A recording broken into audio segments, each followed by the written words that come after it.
Hello, hello. It is Friday. I'm very, very excited about it. I'm also headphoneless. I feel so bald. I forgot to charge my headphones, so we're just rocking it. Got AirPods in, and I'm also realizing no music, so pardon my moment here. In the meantime, though, how is your guys' Friday going? It's only 12:30 here in East Tennessee. And I got this really gorgeous outfit we're gonna make today. I'm just excited about it. I might play with Marvelous, I might not. I don't know, I've kind of really enjoyed making a more complete set in ZBrush. I wanna kind of build up this little library for my students initially. There we go. Got my Beats for Birds going. It's just this goofy playlist on Spotify that is blown out. You can't see that at all. If you search for Beats for Birds on Spotify, you'll find it. Anyway, it's kind of like lo-fi beats. But anyway, good morning to Empress. Hello, hello. It's gonna be a little bit of a quiet start to the TAVERB here because I created the stream and told people about 15 minutes ago. Sorry about that. I forgot. Not about the stream, but about, telling people that I'm going to stream. I mean, to be fair, I share the schedule every Monday in an obscure channel on my Discord, so I don't know what more you want. Goodness. But yeah, what are y'all doing today? How is it going? Empress, I saw you sent me a DM. I'm kind of curious. I want to see what you're working on. I won't review it on stream unless you want me to. Oh, more face work. Did you do this from... Wow. I'm looking at one of the pieces my students sent me. This is a huge improvement. I like the ear. I like the curve on the end of it. I'll give you a more thoughtful review Monday, or maybe even later today if I have some time. But that's really exciting. Oh my goodness. Yeah, you even said, knowing where the socket cheekbones and brow bones are, this was my best. I even went and made sure she had a neck and a proper jaw. She really does. Gorgeous. Oh, I'm so proud of you. That's crazy. Empress says, my Friday's pretty bitchin' so far. Feels like I'm doing stuff, but not yet at the point where I feel like I can put something out as a product. I get you. This is kind of contradictory, but spoiler alert, you're never gonna feel ready. But I also understand the difference of I literally have nothing that's exportable versus I don't feel ready. I get that. 1000% fine if you review it. Sounds good. I'll keep that in mind for towards the end of the stream. Alrighty. What do we got going? I think we're ready. Let's just hop right to it. All right, so today we are sculpting this beautiful, I called it kind of like this whimsical Planeswalker. Planeswalkers are super strong cards that can match with the Gathering, but also I'm thinking more of think of Genasi in D&D, just something to do with the astral plane. Just the way this outfit is assembled, just it looks like her skirt is made of galaxies, which is not so much a sculpted effect, but a painted effect. Regardless, that's what I decided to name this because that's kind of the vibe it gave me. So let's get started. Emperor says, excited to see how this comes together. Me too. It does look super thin and delicate. I'm excited. Just Lingual is here. Hello. The stream is muted, but I'm here. The way you gave me a heart attack, I thought I was muted. I'm like, oh no. And then I was like, wait, I'm literally talking to Empress. Unless she's a mind reader. I think you guys can hear me. I'll just wave so just Lingual knows. All right, let's get started. So the first thing I'm gonna do is bring this over and do a little bit of a draw over so you guys can kind of see how I break these things down. We'll work top to bottom today. The first thing we're gonna do is this blouse. Okay, so what is the shape here? We got this puffy sleeve, right? And then we also have this main part. I'm gonna draw a box here. So there's two pieces here if you look at it in bulk, or in broad strokes, but really there's four because I'm also going to create this piece right here. I'll make each separate item its own color. And then the collar I'll make as its own thing as well. So those are kind of bonuses. And it's important to think of them that way because when you try to restrict everything to one subtool or one sculpt or piece, it can be very tricky to manage your, your poly count. And I don't know, There's 1,000 ways, different ways to skin a cat. I hate that saying. But anyway, it helps to break it down. This is the way that I do it. Let's just get started. I'm going to start in the same order that I drew this over, which is with the sleeve. Because this is more of like a vibes piece, I am going to pose the character just a little bit here. To do that, I'm simply going to mask the arms, grab my transpose line, and just tuck them down a little bit. I also find that giving the wrists just like a tiny bit of like a little like flick makes them look way more delicate. And then same with her legs. We're gonna rotate them at the hip out a little bit here. And then she will have some sort of like simple high heels. So let's go ahead and pose those feet. When I'm posing feet, I look at them in like 3 broad sections, and I like to use the gizmo, not the transpose line. So one, I see kind of like the heel portion, and then I'll mask the heel away because I already moved it. Then is like the bridge of the foot. Then mask that because I'm done with the bridge of the foot. And then finally the toes. So again, bridge, heel, or oh my God, what? Heel, arch, toes. And again, it looks a little goofy because it's, again, just like a simple posing here. But honestly, if you looked at feet and heels, they do bend more than you might expect. All right, got a little rough pose on that. Turn perspective back on. Okay, I think we are ready. Dynamesh to death. All right, let's go ahead and construct this sleeve. And we'll keep this reference nice and big right here. Oh, I forgot to move my screen around, so we have these ugly little gray borders. You know, I said I was gonna fix it yesterday and I didn't. So I've learned if I don't do something immediately, I never do it. Are you guys like that at all? I drive myself crazy sometimes. There we go, I'm in OBS right now. Ha. Ooh, now I got this little spillage going on. There we go, fixed. That took no time. I've learned you can't, there is no I'll do it later. You'll just never do it. All right, we're fixed. Let's go ahead and get this sleeve done. I'm gonna go ahead and mask this.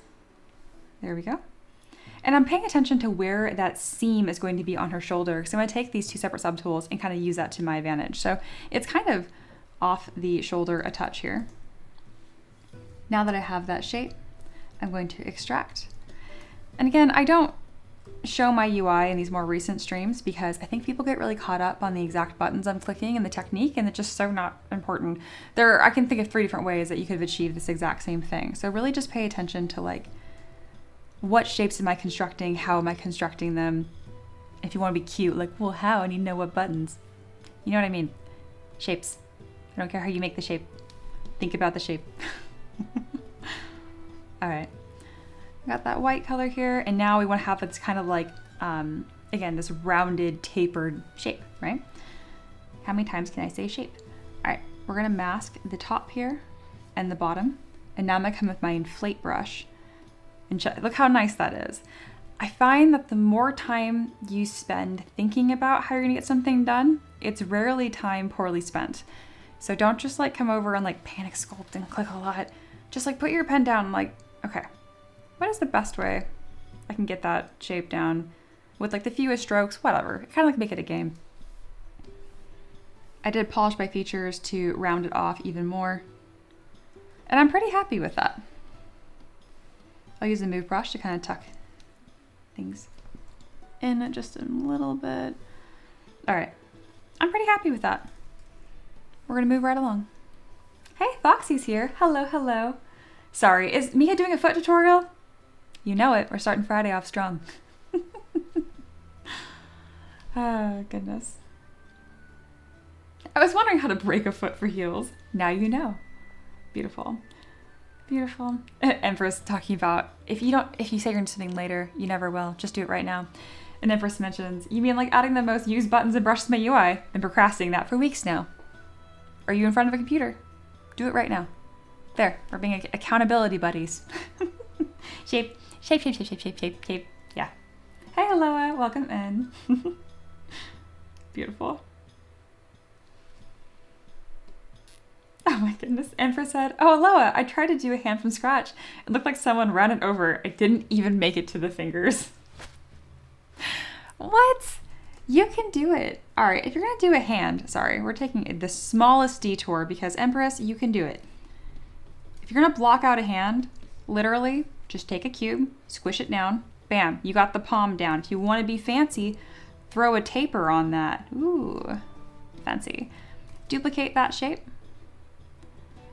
And then just like one, you know, the middle finger's a little bit longer, a little bit shorter, and then a thumb. There, you should have made it to the fingers. I believe in you, go do it. All right, now that I've bullied a student, the day is feeling more complete. We're gonna move on to the main part of the blouse. Notice that it's fitting like right under her bust. It's really important that you know what shape you're trying to construct. Seriously. Don't draw or sculpt what you think that you're saying. Sculpt what's literally in front of you. That's why I'm always looking at kind of like references of like how far does this like this slit on her chest go down? And it's pretty much right where that belt goes, which is right here-ish. I'm gonna use my mask pen to kind of clean this up. It doesn't need to be perfect. There we go. Even then, this is already a little lower than it needs to be. All right, I think that looks good. Go ahead and extract that, inflate it just a touch, and ZBrush by half. Beautiful. Looks like we have a little bit of a weird artifact right here. That's just where the mask got a little messy. So all I have to do is mask that, polygroup, delete hidden. Let's go ahead and clean that up a touch more. I'll even turn on double so I can see what I'm doing. There we go. And then I'll do ZBrush in same, because I don't want to lower the poly count any farther than it already is. This is plenty sufficient. All right, throw on some poly paint. We got some shapes. Shape, shape, shape, shape, shape. And for set, I didn't even think of the taper. It's because you weren't studying the shape. Be one with the shape. Aloha said, yeah, hands from scratch are really weird blobs, and then the very last like 10%, it randomly comes together. Be patient. That is so accurate. It really is. And honestly, if you want to get really philosophical about it, that's how most sculpts are. Aloha said, by the way, Mia, really, really great job on the hard surface cleanup on that fish mech. I know the before and after are timestamps or visually look clean, but I know a lot of work went into that. Thank you so much. And now that I've done that technique off stream and figured that out, I'm happy to do it on stream. I was just like, if I do this on stream, it's going to take me like 5 times as long to figure this out. So I figured it out, and then I can show you guys later. Empress, but Mia, will this bake and give me a proper height map? I mean, you can make a height map out of everything, technically.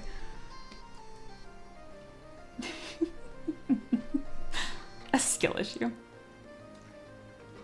I did break my mod's legs for the bingo stuff. This is true. Anyway, all right, so we have these initial pieces here, and now it's more about, I'm actually looking at that blouse. It's not fitting the way I want it to. Not important. Big shapes first.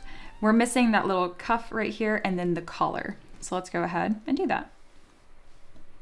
I'll worry about this little cuff right here first. I usually make it part of the sleeve, but I wonder if I'd benefit from it being separate.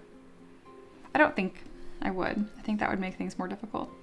I just don't want to wrangle this shape right here. Now I can do it. All right, we're doing it. Here's what I'm gonna do. I'm going to take the Z modeler brush, and it's gonna do a lot of the heavy lifting here for me. But first I need to make sure my shapes aren't too stupid. That looks fine. We're gonna ZBrush by same to make the topology even cleaner. See how we had a bit of like nonsense happening right here? See the nonsense? That's better. That looks about the same, but a little higher res, which honestly doesn't hurt. Okay, first thing I'm gonna do is crease the edges. I'm gonna crease that edge, and I'm gonna crease that edge. And then again right here. And then what I'm gonna do is I'm going to use a technique that I think you can only do if you have single-sided polys. I'm gonna hover over the edge here, and I'm gonna extrude the poly loop. Or is it the edge loop? I can never remember. This worked. Cool. And I can just draw straight off. See that? This shape here is just me trying to create this little piece. And if it's like, Mia, it looks all wonky and stupid. I know, don't worry. When I polish my features, it's gonna do stuff for me. Unless it didn't. Look at this. What? All right, it has like creases that are going up and down, and I'm annoyed by that because it shouldn't even know to do that. Why do you have a crease there? All right, we're gonna back up a little bit here and we'll add creases at the very end because ZBrush is getting really cute with me here. How zoomed in can I be? All right, that's good enough. I just want to get this shape, that's it. And now I will add a couple of creases. Did one, did two. All right, that's good enough. Something else that I can do to have a little bit more control here is I'm going to mask this little piece. Be careful not to do what I just did right there. There we go. Now I can select this and have a little bit more control moving this around. Again, it's so small. That's why I'm trying to be really careful.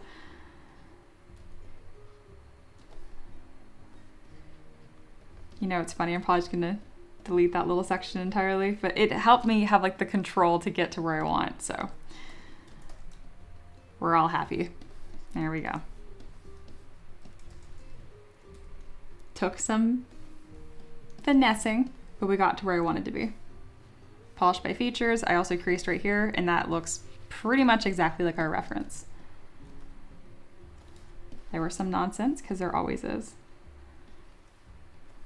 But I'm happy that I kept it as one piece. Good job, me. All right. We did it.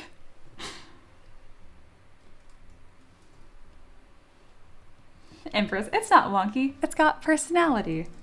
I don't need my sleeve cuff to have personality. Thank you. All right, time for this collar. Collars are kind of the same thing. I'm undecided if I'm going to have this piece right here follow up into the collar or have it its own separate thing. I think I'm going to have it its own separate thing. I also find that if you just, instead of like giving the illusion of it like being two pieces of fabric folded over each other, I find that just making it literally happen tends to make it look better. So what I'm going to do is I'm going to delete this section right here. I'm going to turn off symmetry, and I'm literally going to pull one section of the shirt over the other. Just like that. Again, I've done many times here where I will like sculpt it so it looks like that's what's happening, but it's not really. I find that just making it happen literally tends to make it better. And I'm not changing anything else, so I can turn symmetry back on and work like normal. There we go. All right, time for the collar. To do that, I'm gonna use that extrude move technique again. I'm not sure if I can use that with masking, so let's find out together. It just hasn't really ever come up before. All right, so I want the collar to come to about here. That seems fine. And then we'll go ahead and extrude move. Extrude. Polyloop. Will it respect the mask? Because that would be super cool. It does respect the mask. Well, that's nice. I've never really had to use that before. Aloha, do you see that? Do you see this? The shape is shaping so nicely and so quickly. Empress as well. You appreciate yourself a good Z modeler moment.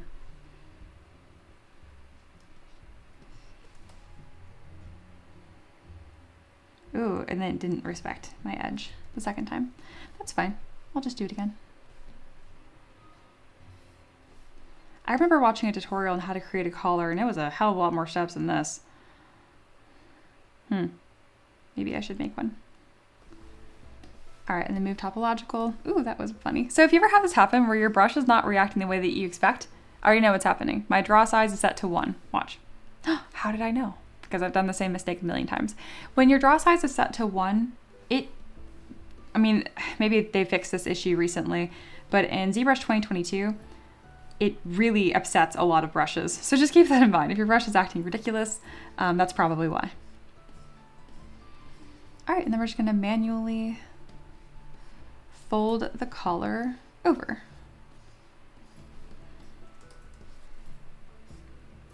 I really made a different shape than what this is. This doesn't really, like, I like the shape that I'm making here, but the whole point of doing these streams and this exercise is to create what I see, not what I want. It doesn't really fold over. Maybe we'll just kind of leave it like this for now. Because I do like that shape. I think that's really nice and kind of fun.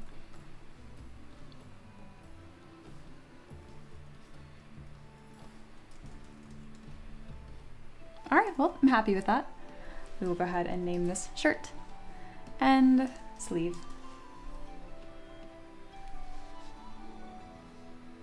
Empress says, oh yeah, the coming ZBrush update is adding AI-assisted retopology. That's cool. See, that's where everyone's like, ugh, AI is evil. And I'm like, I understand why you're upset, but this is what 3D artists have been waiting for. I'm like, oh my goodness, have AI do the tedious work and then leave the creative human work, you know, to us. Oh, that's so cool. Good. I don't really have to do very much retopology, so I'm still not going to pay for the new version. Also because I am very cheap, but that is still extremely cool. I hope that helps a lot of people.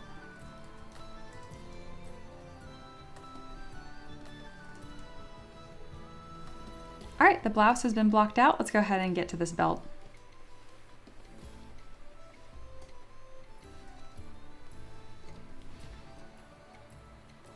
We have symmetry turned on, and again, where is this belt being placed? It's at the smallest part of their, not really the smallest part, it's above their belly button, which doesn't really move unless you cinch it in.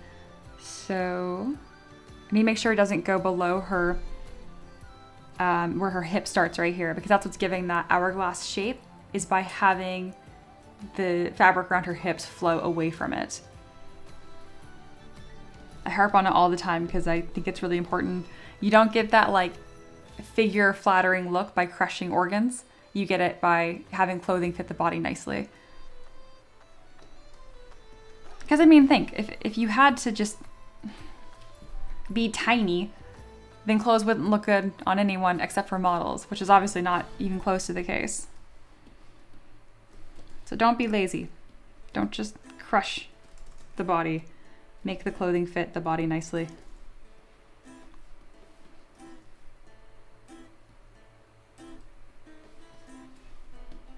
All right, let's get this more of like a navy purplish color. Oh, I have conversation awareness on my AirPods. And just every time I talk, my music like goes away. I'm like, what is happening? I'm like, oh, I turned that setting on. There we go. I'm not talking. I'm just talking to myself. I don't need to listen to that. Okay. And again, paying attention to this curve. Right here, it is more convex. It is not concave. It's not going down. It's going up.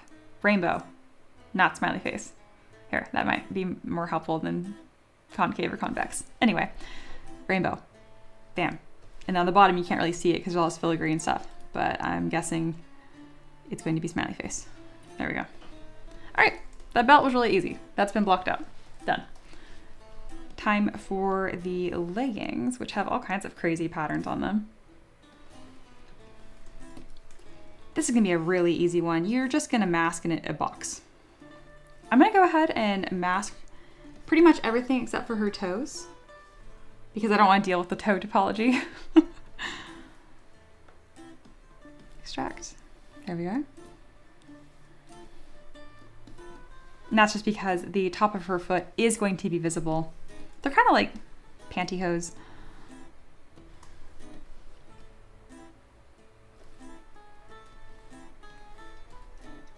When I'm doing skin tight clothing like this, that has like no thickness, then sometimes I will nudge the body out of the way. But that's like the only time I'll do that. And that's just because I want to maintain my silhouette as much as possible.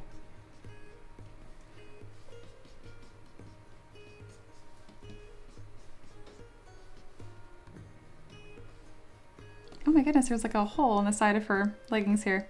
Why? Close holes. That's how we're gonna fix that.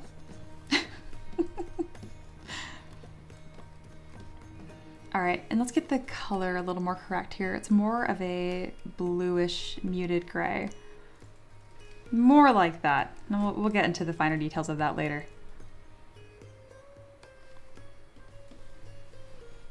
Now that I have all these pieces coming together, I can really see what looks different. Again, because it's just a big game to spot the difference. Without changing the body, how similar can I get these shapes?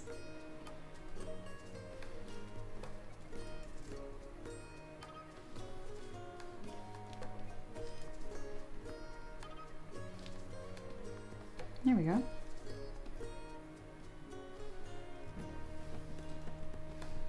Excellent. And now it's time for the moment I think everyone's actually really excited about, which is the skirt. All right, we're gonna do a little draw over for that skirt. See what the heck is going on. Oh, paint just came in. Hello, hello. Typical leggings, random hole effect, right? Where is that draw over one? There it is. Okay, so for the skirt, the heck. My first glance here is just a big old triangle, but it's a little more complicated than that. We have this other section here that seems to not lay with the rest of it. What is this? Stop. Let's make it a color you can see. This seems to be a separate piece right here, the way it pulls in front. At least that's what the way I think I want to approach it. So what I'm probably gonna do is create this blue shape here, one, because it's the biggest shape, right? And then I will repurpose that to fold across her. All right, so we're doing triangle first. And what's really important here, what makes this so beautiful is the secondary shape, which is this ruffling pattern.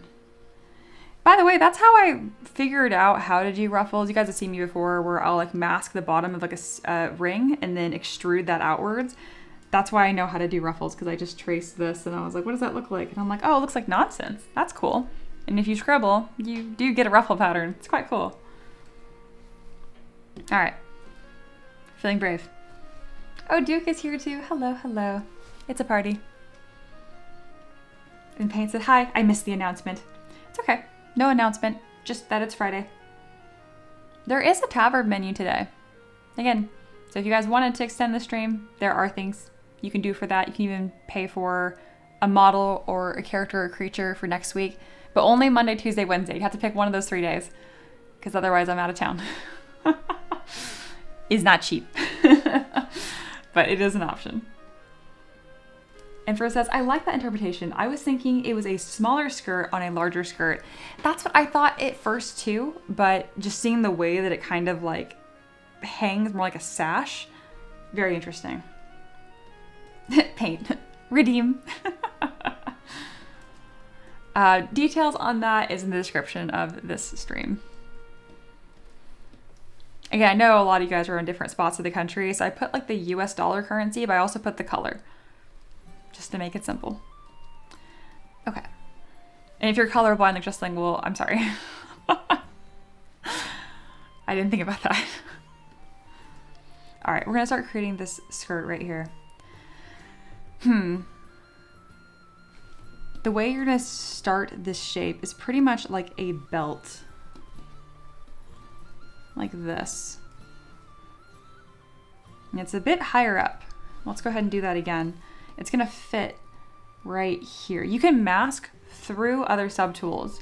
It's only gonna affect the subtool you have selected. And sure enough, it's at that smallest part of her waist to give that, you know, hourglass figure, something flattering.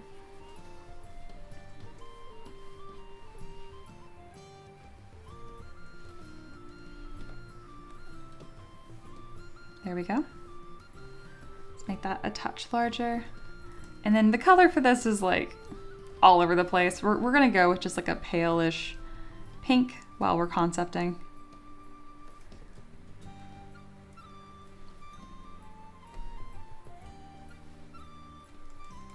The material in this is not changing. Odd. You know, we have this happen every now and then. See how that's a different material than everything else? You fix it by selecting your flat color. Make sure your paintbrush has M highlighted right here, M for material, and then fill object, and they'll fix that. So then if you check different colors here, it will actually work. I'm surprised at how often that happens on stream, but I'm happy though so I can show you guys how to fix it. It was little things like that that really burned me out when I was first trying to learn ZBrush. I felt like everything was fighting me. Just stick with it.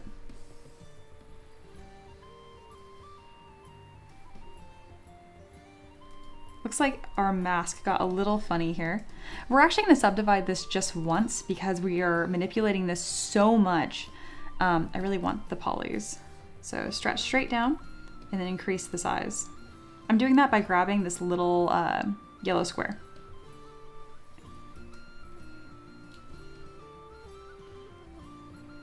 And then I'm resizing it. So I'm making it smaller on this axis and then larger to get more of that taper effect. Isn't that nice? I love making skirts. Aloha says, does the slash brush with Alt being held down create a cool fabric fold tool? You know, interestingly, I've never tried that. I bet you it just reverses the direction, which would have prevented me from having to sculpt backwards a lot of the time. Never occurred to me. I will try that later this stream. I just Linkle's no longer deaf. I can hear the stream again. Very good. I read that we talked about feet, shape, and sashes. This is correct. You're up to date.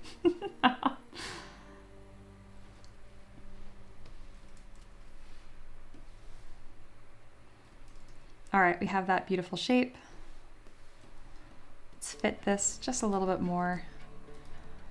And then again, I'm not super concerned with small clipping effects on different layers of the clothing. We just want the proportions to be correct. Don't get too hung up on the actual tiny details. All right, that's looking pretty good. I'm gonna go ahead and block out her shoes because that's actually become quite easy for me recently. Never thought I'd be saying that. And the way that I do that is I duplicate the body, I mask the foot, make it a poly group, delete, so you can't see it. The rest of the body's been deleted, close holes, and then I dynamesh at a somewhat low resolution. And there you go, high heel foot shape. We're gonna pick this like lovely rich gold color. And then Ziri mesh by half might be a little too low. We'll see. No, that was fine. I'll use my move brush to add a bit of a curve to the toe. And then we will append a cube for the heel itself.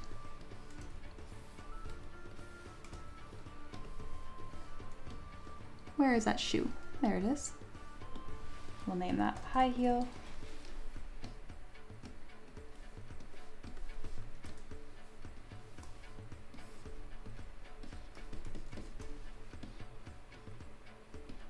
Remember how much I used to struggle with shoes, guys?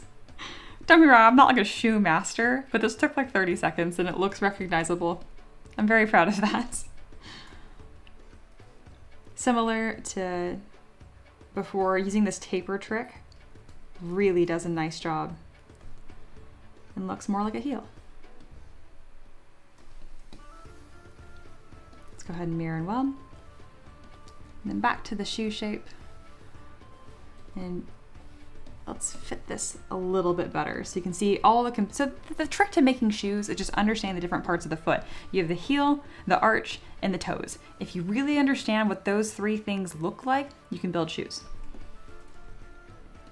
Like right now, the toes are a little crushed. I need a little bit more room. So I'm gonna use move and back face mask. I'm also gonna bring the heel down a little bit. See, I kind of lost some of the arch here.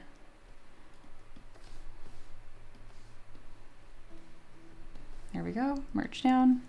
Okay. And then increase the size a little bit.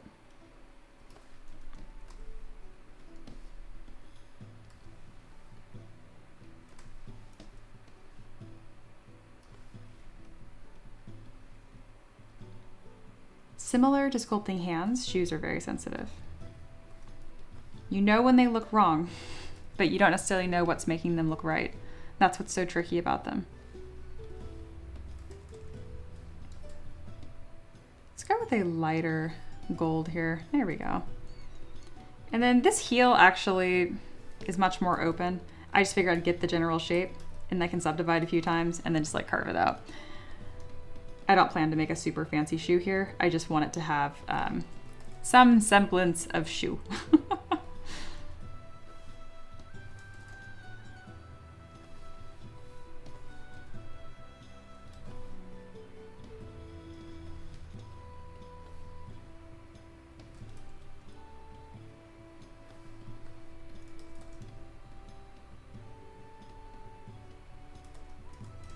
Just tucking the feet inside.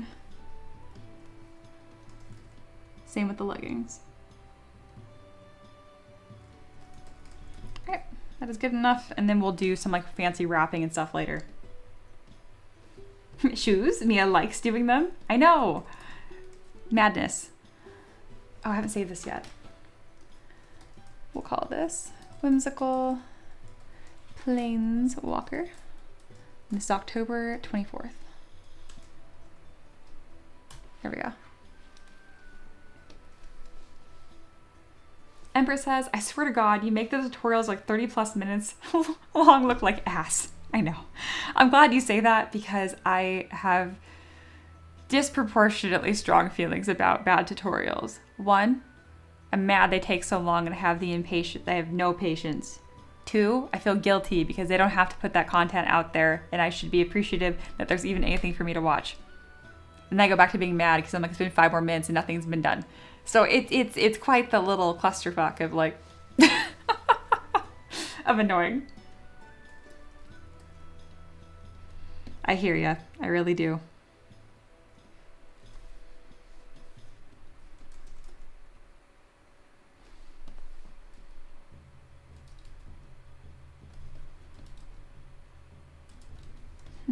All right, I'm gonna leave those alone. I'm like, ooh, shoes. I'm like, no, that's not what we're doing. We just wanted to do good enough. Move on, Mia. Okay, so we are about 20 or so minutes in and we have blocked out each of the pieces, which is great. What do we want to do next? We probably want to detail the skirt. All right. So right now, do you see this little triangle right here? We complain about triangles because when you subdivide, you get this like little nipple and nobody likes that. So whenever you see me like go back to ZBrush and turn on same and I'm just trying to get to smooth out, that's why. See, now there's no like weird little fabric nipple. I'm sorry, I can't choose a different word for that. All right, very good.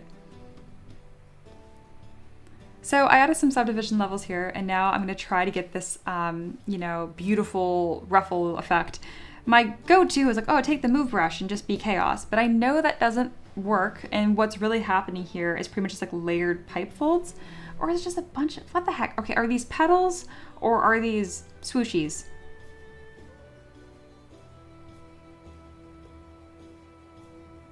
They're pipe folds. Okay, I had to like really figure that out for a second. We figured it out. We're gonna delete.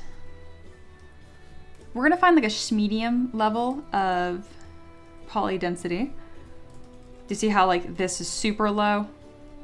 And then this is higher but not ridiculous. I'm looking for something that's going to support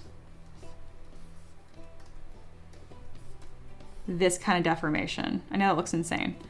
I'm just looking at the way that's bending. That's good. Okay, we're good. We're gonna do one more. And now we're gonna start creating these folds right here. I don't usually do it at this angle, so this will be fun. Okay, we're gonna work on the left side and then we'll mirror it later if I like it. I'm gonna just grab at the top here and go straight down. And then this is what's kind of tedious about this is every time I'll need to clear the mask on the back of the mesh. Other than that, it's pretty quick and efficient. Draw with your transpose line and twist. We're gonna just keep doing that all the way down. Again, I'm really taking my time here and thinking, where the heck is this fold connecting to? Because that's what's gonna sell this effect.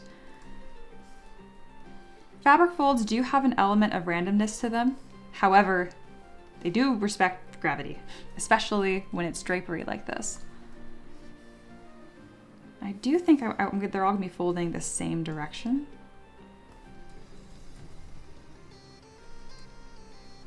And I can take my move brush later and I can really sculpt on top of these. I'm kind of using them as a base because it's very difficult to fold fabric on top of itself just through pure sculpting. You need to take your gizmo and like literally bend that fabric over on itself. So I'm just doing one step at a time. We're getting some of these folds in here. I'm gonna start changing my camera angle a touch. Yes. Again, you've seen me do these folds before, but never quite falling this way. So this is kind of a fun challenge for me right now. See what the heck is going on. I suspect I'm gonna have to do multiple layers of this, which is interesting. I've never had to do that before. I'm gonna ZBrush in same and hope that doesn't just bork my fold before, after. It's a little borked. How about we do adaptive turned on and then half? When you turn on adaptive size with ZBrush, it just means it's gonna try to respect like the curves that you have there and the details. Yeah, it did okay. Very good. Oh, JW's here. Hello, JW. Oh my goodness, your post in our Discord had me cracking up this morning. I have to show it to everybody. So JW recently got their first 3D printer. They got an A1 Mini. And this is where they put just this picture. And the comment being, baby's first poop. I was dying. My husband and I were cracking up over coffee. You have a good attitude. You're gonna enjoy 3D printing. Oh my goodness. All right, more fabric folds.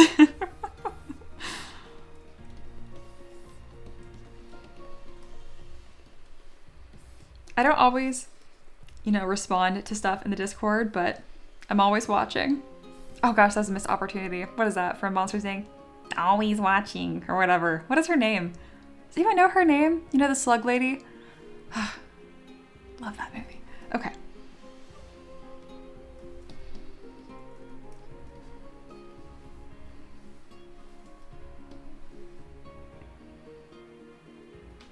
All right, we're starting to get some of the drama in here, but it's a little boring. Let's see if the contrast slider will save me. A little bit. We'll do a mirror and weld, and then we'll start to manipulate this with my move brush. Ooh, you know what? No, we're gonna use the standard brush. And I'm gonna really add and take away material and kind of see where that gets me.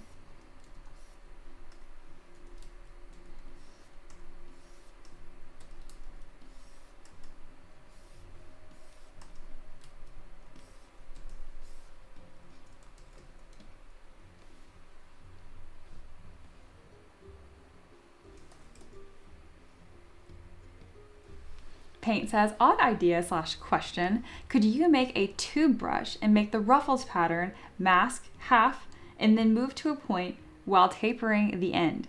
Use, not make. What? Can you, where did you say use? 1 second. Can you use, a tube brush and make the ruffles pattern? Yeah, you can make a curved brush that has ruffles on it. Mask half and then move to a point while tapering the end. You can make a ruffle brush. The rest of it, you lost me. But yes, ruffle brushes are a thing. They're very cool.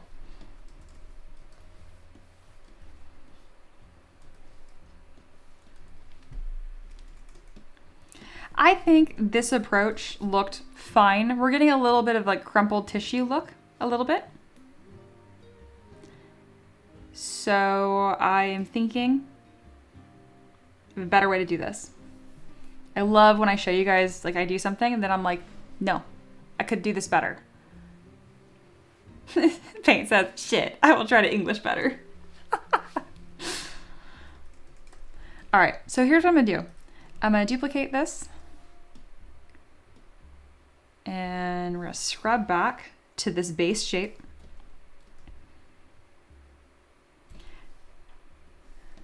I'm gonna just construct this totally different. First thing I'm gonna do is just like, so I'm gonna messy scoot this over. We're like, what are you doing? I'm scooting this over. I'm gonna mirror and weld so it's one continuous skirt. It's not cute, but it worked. All right, ZBrush and same. gonna make sure that it's fitting the body, and I wanna make sure that this outside line is more or less the same contour that we're wanting. There we go. Now, from here, I'm going to subdivide a few times, delete lower, and I'm gonna create those pipe folds on this. Because trying to like pretend where gravity is going to go was a huge pain. I don't think I did a very good job. And my first thought was, how can I do that better? And then my second thought was, do I have to? And I'm like, no, I actually don't think I do. So what does that mean? What that means is sometimes it's better to just create a nice shape in a format that you understand, and then make it a more complicated shape later. And if you're like, you lost me, kick back, grab a drink, I'll show you in like 5 minutes. And then you'll go, oh, I understand.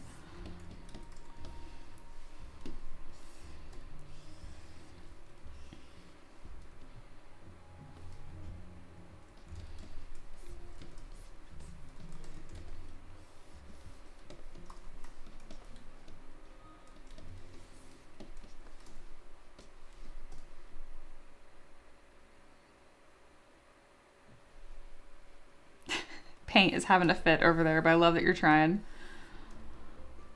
Yeah, I do that all the time where I'll try to like, depending where I'm typing, I like do shift enter and then it'll send the message and I have a small heart attack. And I was like, oh, you weren't meant to see that.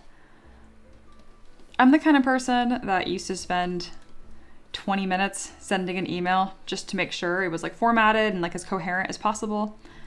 I quickly stopped doing that. It's a waste of time.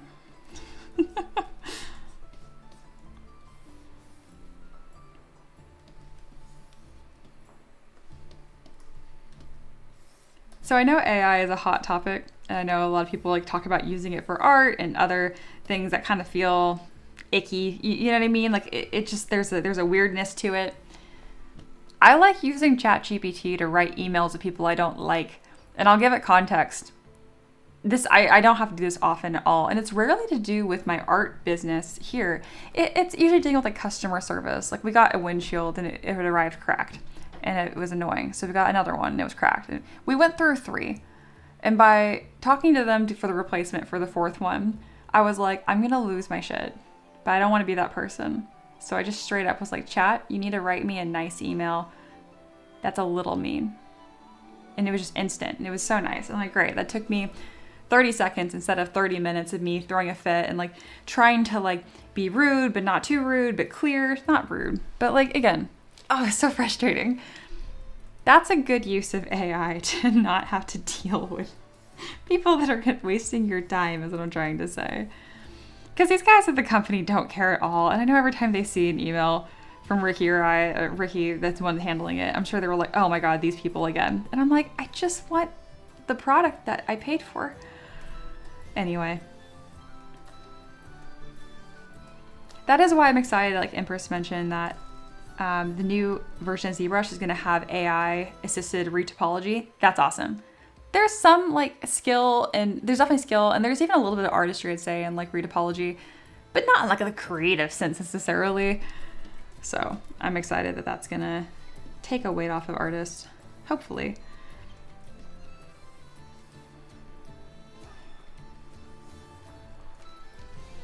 Look how beautiful these pipe folds are. Oh my goodness.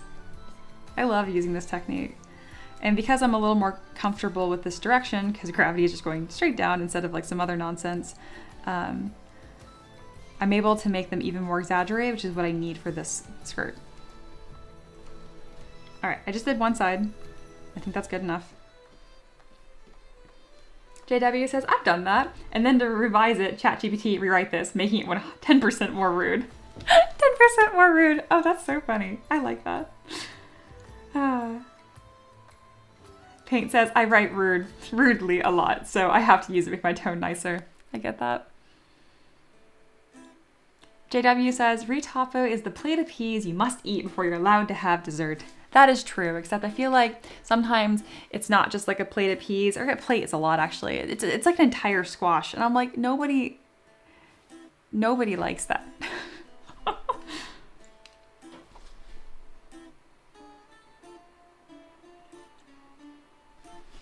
Foxy says, but you got the product and extra. Not everybody gets a crack with their windshield for free.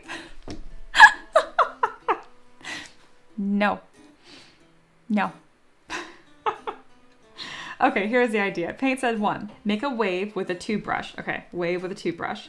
Mask the top half of the tube or one face direction. You lost me a little bit. Okay, mask the top half of the tube. Sure. Extend the mask area to make a cone like the way you make a quick skirt. Use damp sander and slash. Are you just describing literally the thing I have shown on stream before? Which is you can take a ring like this, take your mask pen brush, draw like a scribble, connect it, make sure it connects, invert that mask, drag straight down, and then increase the size. Is this what you were describing to me, Paint? Because yes, you can do this. There's obviously drawbacks. It's not gonna have as much of a, why is it so jagged? It looks kind of cool if it was like a feathered thing. I mean, at a distance, you can't tell me that doesn't look fine, honestly. It looks almost as good, but that hurts my feelings. Aloha says, I still haven't emotionally recovered from retopo and UV unwrapping 100 subtools for my project. Yeah, it's horrible. I'm so sorry. I don't live in that world. You can't make me. Okay, so the initial skirt that we made was this one. And I'm like, it looks kind of like crumpled tissue, which is fine. It kind of looks like this, but worse. And I want to do better than that. So I made this skirt instead, really quick. And now I'm gonna try to cut this up and repurpose it. So I'm gonna duplicate this. Now we're doing the cutting up part. And I'm gonna see if I can drape this in a way that works. The first thing I'm gonna do is just grab my move brush at a really high intensity, but not, okay, when you get this ugly circle, that just means that your focal shift is really high. So let's see what happens if I just like pull this. I don't care if we get this other weird stuff happening. I'm just trying to get stuff moving. Contrast slider. I'm trying stuff. I don't like how that's working either. What if, do you see how I'm just like constantly trying new techniques? I really recommend that. Cannot stress that enough. I'm gonna do Marvelous Designer streams again. I'm excited to do them. I know I haven't done that in a little bit. It's coming. I've just been kind of in like a ZBrush love affair recently with making fabric.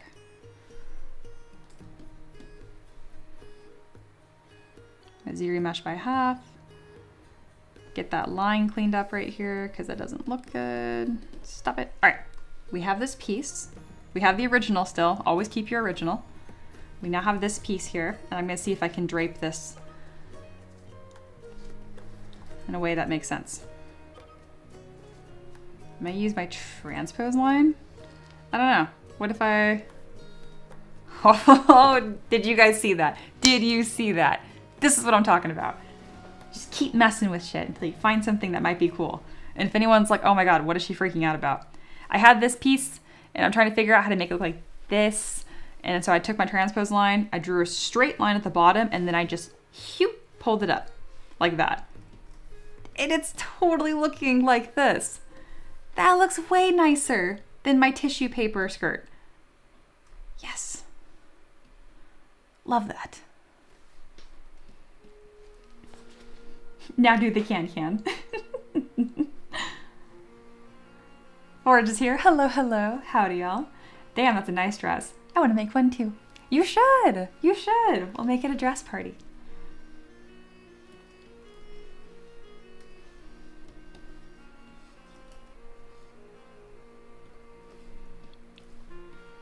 All right, let's see if I can actually get this to work in a reasonable way now.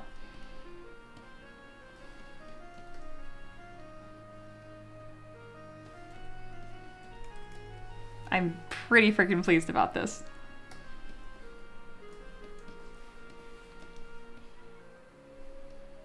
I'm gonna duplicate, I'm gonna mirror. Ah, it's beautiful. It's beautiful. All right, now let's take, we did some experimenting, we got some shapes that make more sense.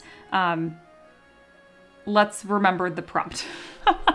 So the ruffles start around her knee height, which is what I have here, except my character isn't freaking 11 feet tall. This body is ridiculous and very much so AI. But anyway, we still want that elongated, flattering look. So a way that we can do that is by raising where the ruffles start to fall. That's why like draping fabric on a mannequin is its own art, truly. From the side, obviously it doesn't look quite as good. You just have to think about how the fabric is falling, that's all. So you take your move brush, kind of nudge it where it's supposed to go. And then also some more contrast lighting would be fun. Okay. Let's combine this with a taper modifier. Yeah, that's gonna be bitchin'. Turn on symmetry and let's add some volume back to this.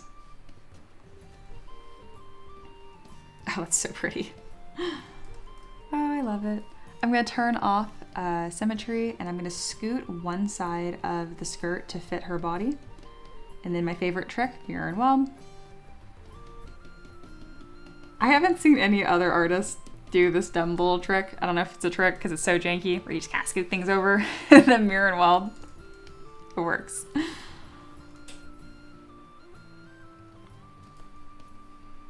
It looks like this just beautiful flower. I love it.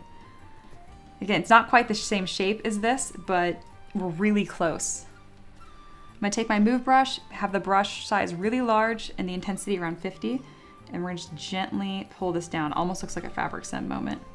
Speaking of, I am working with a single-sided piece, so I could use fabric sim and ZBrush if I wanted to.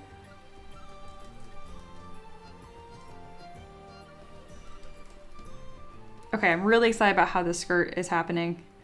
I'm not gonna work too much longer on it. I'm gonna duplicate this piece here, and then I'm gonna modify what's in front of me.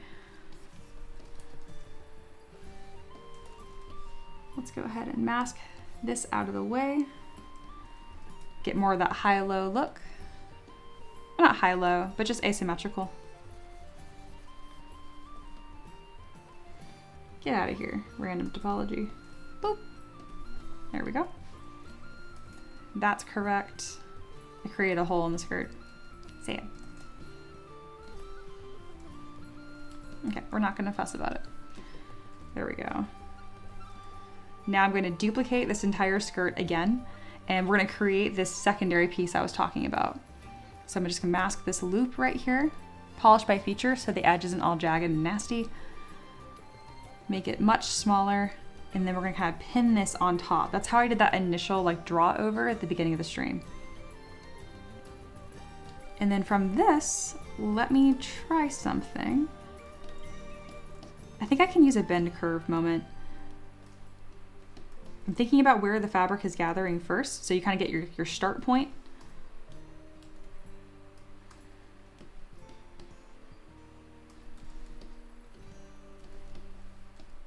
And then I'm just gonna throw some bend modifiers on this and see what I like. I'm gonna use bend curve, no, bend arc. I'm just gonna start bending it and see what happens. I do this all the time where I'm just like, I don't really know what kind of shape I want right now. I want it to be cool.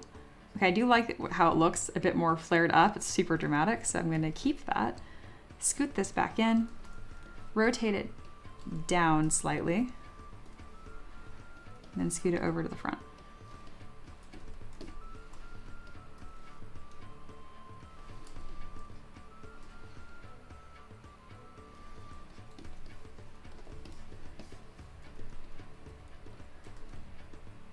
And I'm gonna tuck this under the belt. Yeah, I knew ZBrush was gonna crash, so I just saved. I could like feel this tiny little moment where it like hiccuped, and I was like, whenever you see the number 9 pop up under me, that just records all my keystrokes. That will do a quick save automatically in ZBrush. I didn't lose anything because I just saved, literally.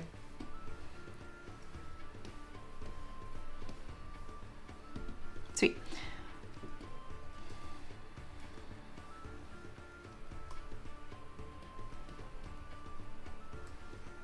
Turn on double. All right, I need this to bend to the body a little better, so I'm gonna grab bend arc and then pull that way. There we go. Here's the before, here's the after. I know it looks like it's clipping through the body more, but the curve is more correct. So now I pull my move brush a little bit, it's really doing more what I want.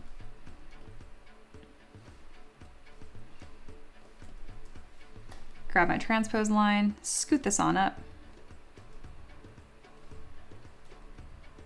There we go. It's happening.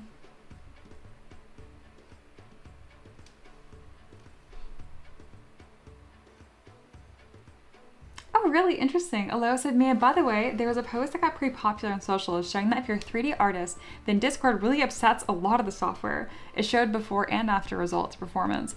Yeah, Discord can be pretty resource hungry, honestly. I've noticed that. That's kind of why I moved away from having it on my streams. I do have it open right now. And I have moderators. I'm gonna close Discord, guys, because it's not even up. There we go. I feel a little freer. I feel kind of naked not having that up. Well, we'll see if ZBrush crashes again. I'm gonna save in the rest of the stream, just for fun.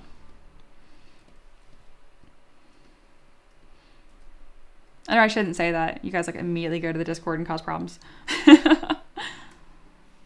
All right, so now I feel like this is curving the wrong way here.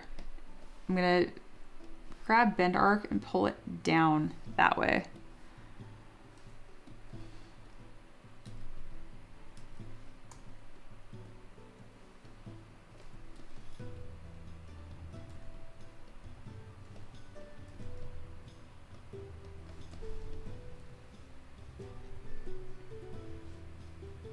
Oh, that makes sense, Aloha.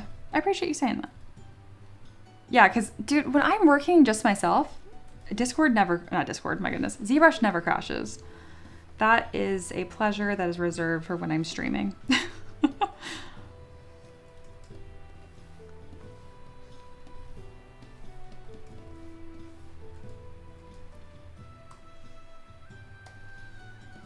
There we go. Hello, Sean is here. Hello, hello, welcome in.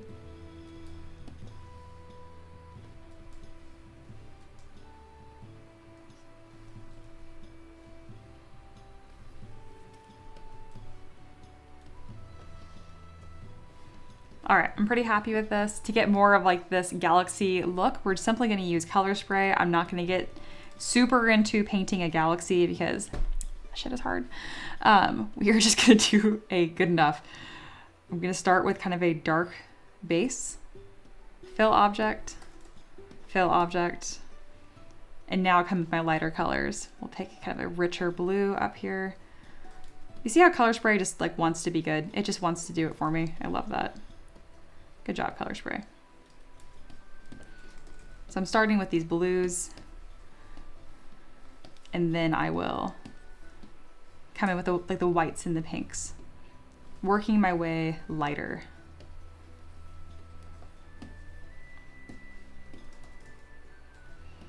Though I do wish I got a little darker right here. Ooh, too dark. Ah, there we go. All right, now let's introduce some of those pinks. Staying more on the purple side and in this desaturated area.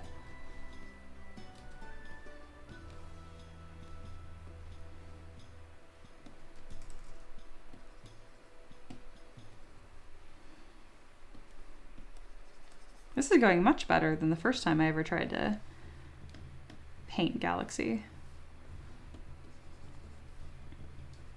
Some of that credit has to go to Paint. They gave me a pretty good breakdown. Yeah, go figure. Paint is the one who gave me some pretty good tips last time, and they really stuck with me.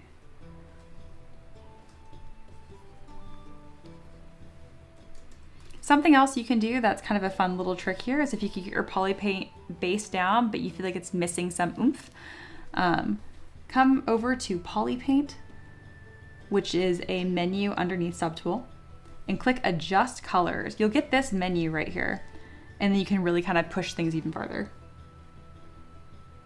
All I'm gonna do is just increase the RGB intensity by like 20%. See before? Boom. I don't see color great like when I'm working.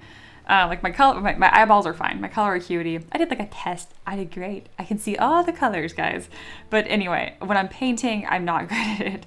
I tend to paint stuff really desaturated and dull. So I just, instead of getting better, I just bump it at the end. Whatever. I'm a 3D artist. It's fine. There. Sean says, question, what size is your tablet and is it a screen or just a tablet? It is a screen. I got the fancy dancy Cintiq. You don't need this. Don't buy this. It was like $2,000. You can get it for like $1,000 now. This is 2 feet across, 24 inches. It is not a touchscreen because I don't know why anyone would want that. I did work without a screen for a very long time.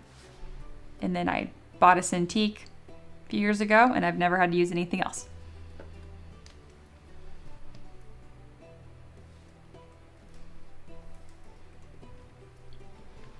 Well, I'm pretty proud of this skirt so far, y'all. Yay.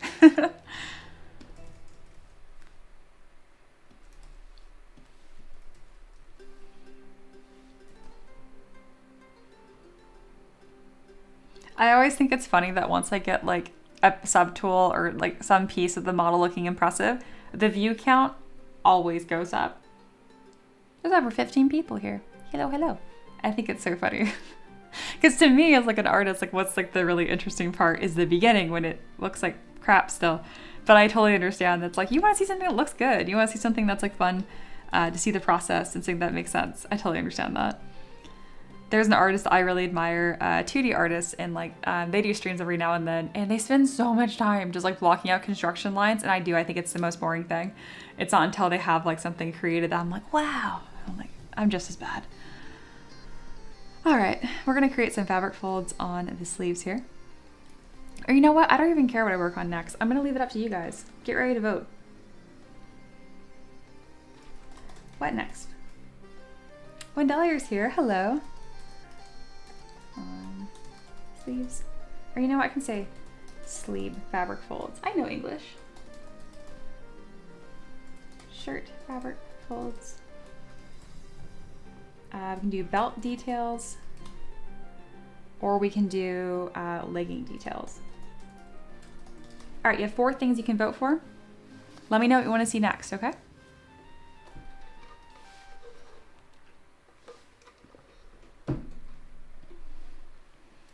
In the meantime, maybe I'll create a hairstyle or something. No, I'll actually just wait on that for later. My shoe is looking kind of ugly. Looks better from the side than I expected, so that's a win. I kind of just messy sculpted these on. I'm not gonna worry about the heel and the back of it at all, honestly. Why does this part look weird to me? Probably because the toe needs to come down farther. What did I say earlier? If you want to be able to sculpt shoes, you have to understand how the foot works. And yeah, see, I've cut off all these toes right here. That's why. Who needs side toes? And also, shoes generally point at the center. Looks more like this. Again, shoes, very, very subtle, y'all. I'm more surprised by what makes a shoe look good. Is very subtle. I went ahead and flattened the bottom a little bit. Cool. Made a small improvement on the feet.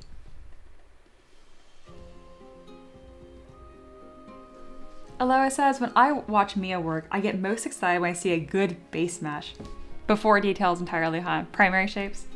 For example, those sleeves look so juicy to jump in to start creating folds. Yeah, that doesn't surprise me. But that makes sense where you're at, you know. You can see the potential.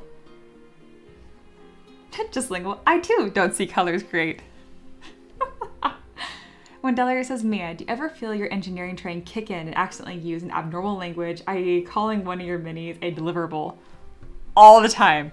All the time. Oh my goodness. If Matt is still here, he hears this language from me at least once a week because we do meetings, and I have refrained from making it less like crunchy the way that I talk because it works just fine, but I do that all the time. Yes. Oh, goodness. All right. You guys want to see the legging details? Oh, that's so funny. I'm so glad I made you vote because I don't care about that at all. Okay, I'm so glad I'm doing these polls. 56% of you want to see the legging details. Oh my goodness. Okay, that shocks me. I need to do polls more often. Note to self. Okay, legging details. Here's how we do it.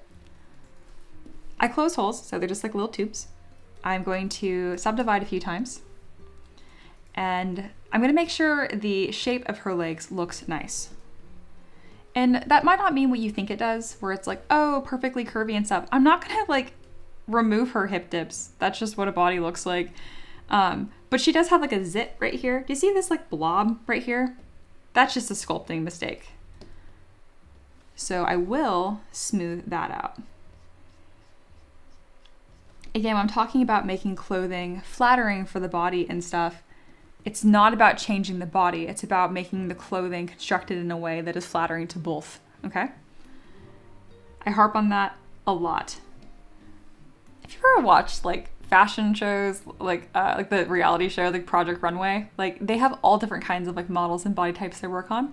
And like, I think what model or actress it is, like Heidi Klum, I think. She's so funny. She's always like, it doesn't fit her boobs well. It's unflattering to the boobs. She says that all the time. And it's so funny. And like, it's never a critique on the model. It's always like, you should be making a garment that highlights the body and not the other way around.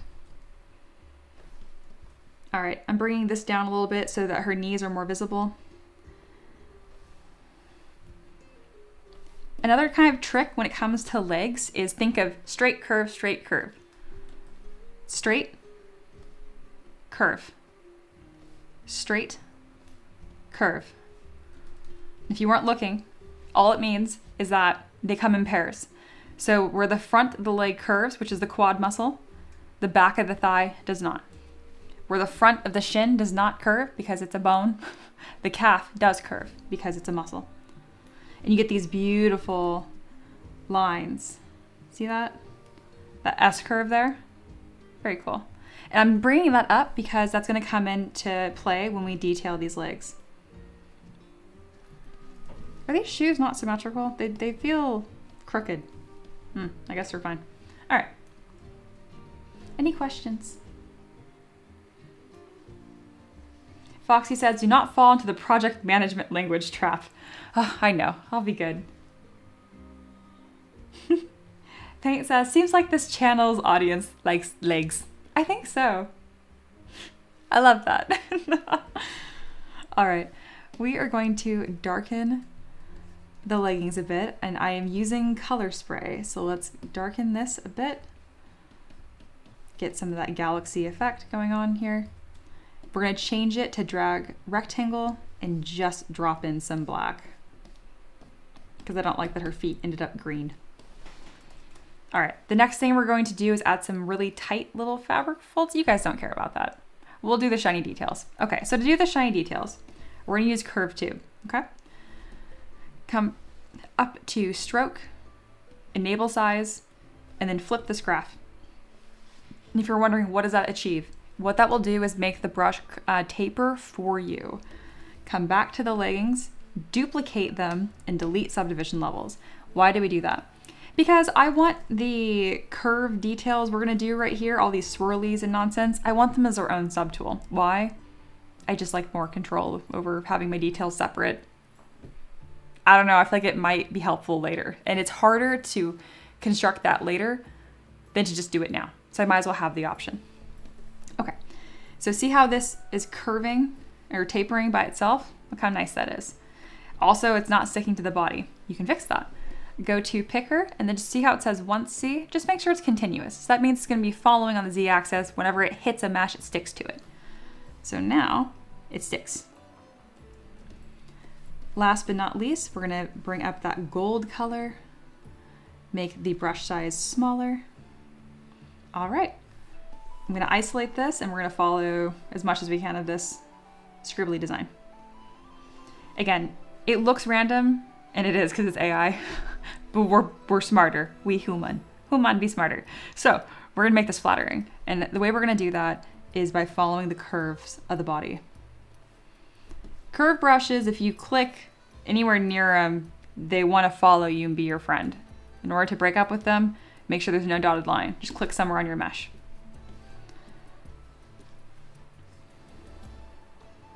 We are going to do this in symmetry, and we're going to add a lot of fun curves here. And I will remove them later to get that asymmetrical look. We'll simplify. All right, we want to kind of, again, we're accentuating the body. We're accentuating the booty.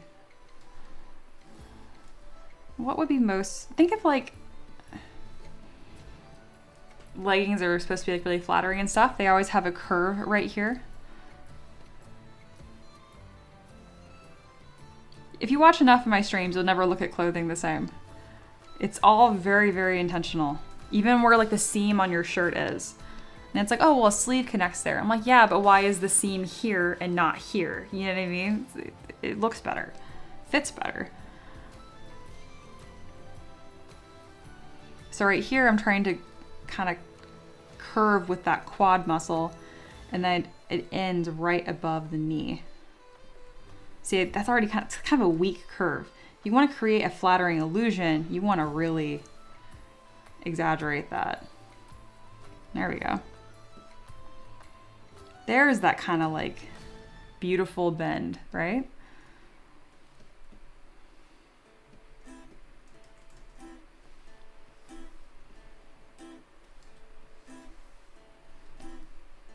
Oh, since Wendelier's here, I finished that Drow Warlock the other day. Gorgeous. He turned out very handsome. I'm calling him a fighter because no one's going to see that and think Warlock right away unless they think like Pact Weapon or whatever. But anyway, he's finished. He looks great. I'm definitely going to tag him as part of my Pirates collection because he just, oh my god, he'd fit in so well.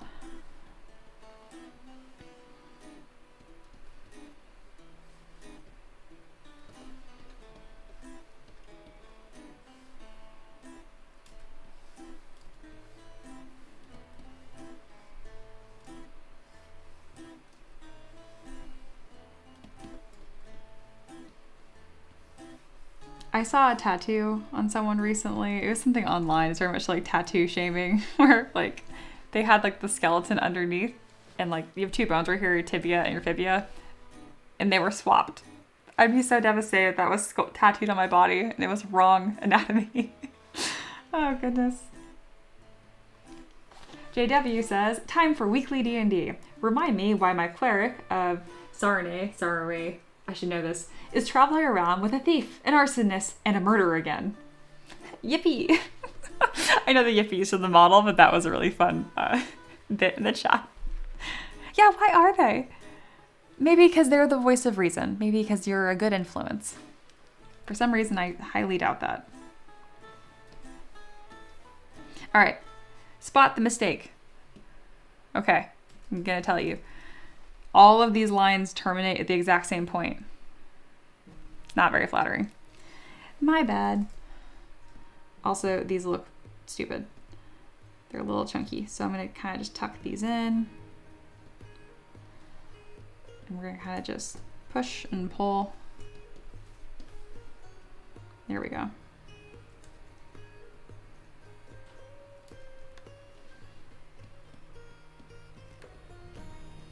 What is going on? Oh, I have the leggings selected again. I want just the lines. Thank you. That's better.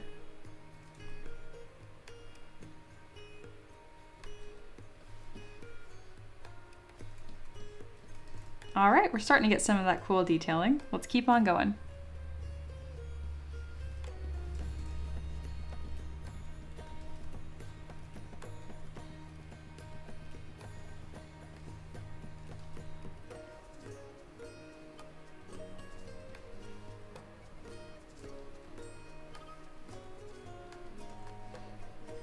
So I'm gonna start adding some really fine details here. So I've made my draw size even smaller.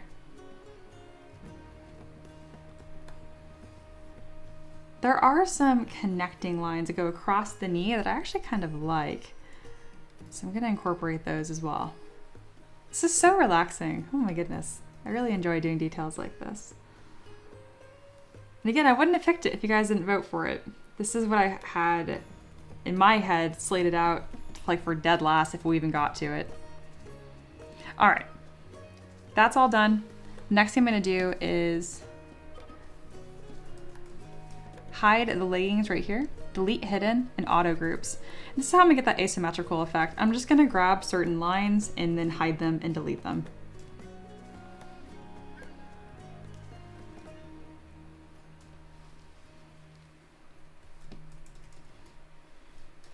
You'll see me add and remove things a few times to kind of get a flow here that I like. I don't think that one needs to be there. I don't think that one, I don't like that line at all. And I don't like how I did her feet. That kind of got whiffed. Doing this pattern reminds me, I don't know if it looks similar at all, but just what came to mind. Twilight Princess, Binda, but like her real form, not when she's like an imp. Did you guys play that game? That was like the flagship game on Nintendo Wii. I really liked it, but I was kind of young and unfocused, so I never finished the game, unfortunately. I got to like what I always do. I get to like the water temple and I'm like, fuck. I don't know why I hate water levels in like every single game.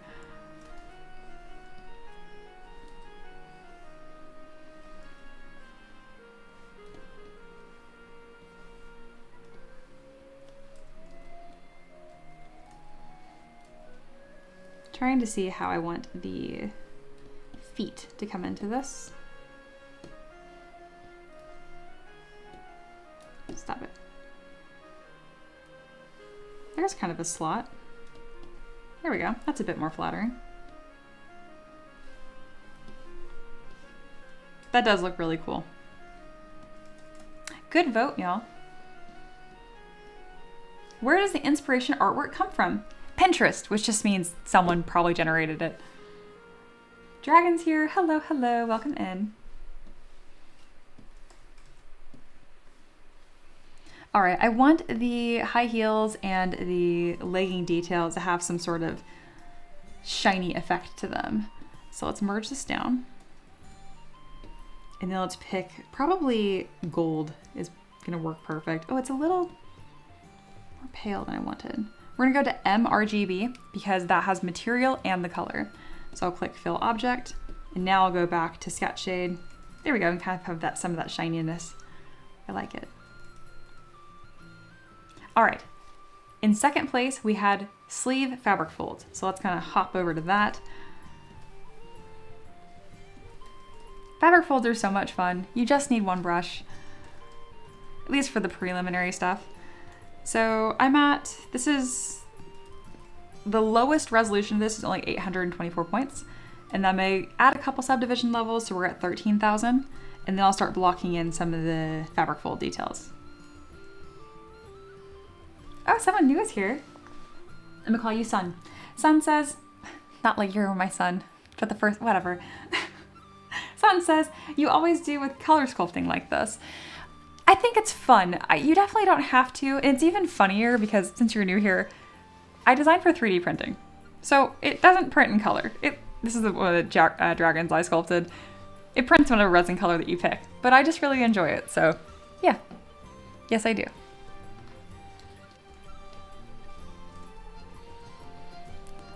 So I'm gonna use my standard brush here to block out these fabric folds. And remember, it's so important when you're doing fabric folds. You're not just adding material, you're also taking it away. That's how you get a much more convincing look.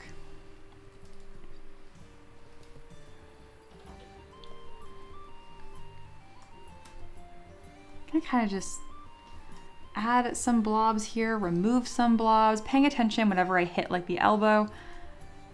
And then of course, right here, we'll have some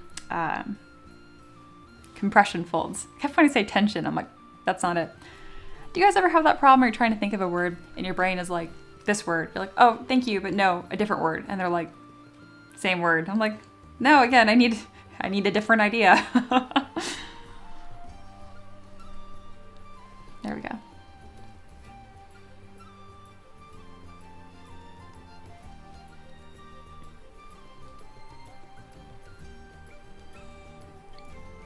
fabric folds are fun because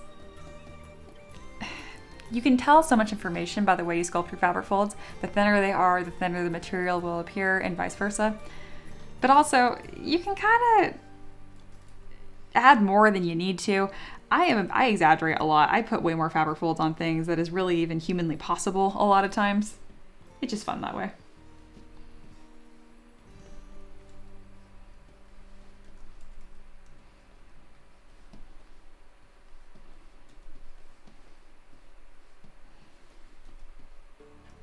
I'm avoiding this little cuff area as much as possible because otherwise that will kind of ruin the silhouette that we've constructed here.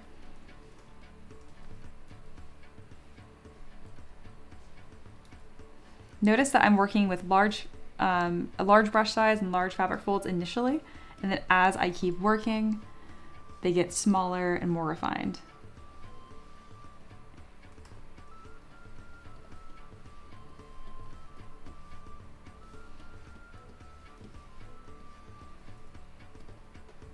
I don't like how chunky these fabric folds came out, so I'm just going to smooth them away, which is really easy to do because I'm working very low poly. Reason number 1050 why you should be working as low poly as possible for as long as possible. There we go. I like that better. Also a reminder, don't fall too much in love with your work. Don't be afraid to just redo it. All right, I don't like how my shape here is kind of just flat versus this one's more of like this tapered shape. So I'm gonna grab my move brush here and kind of adjust that. I'm also gonna mask this little cuff right here because I don't want to mess with that. There we go. Get this more like princessy shape instead of this flat pancake shape. Again, what is the word of the day? What are we obsessed with? Shapes. There we go. Doesn't that look so much nicer? And it's such a small change too. Not crazy. So we went from this to this. All right, the next on our list here was, it was tied for last, being shirt fabric folds and belt details. Alrighty, let's get to the shirt. I'm gonna add some thickness to this using dynamic subdiv. There we go. Apply, subdivide a bunch of times. And then this is gonna be really fun because it's like this kind of ruched fabric. I'm gonna go ahead and isolate the shirt so the belt's not in the way. There we are. Oh, are there any questions about how I'm doing any of this sculpting? Because I'm happy to answer. Again, it's rarely about like the specific tool or brush that I'm using. And it's usually so much more about just like understanding why I'm doing it in the order that I am.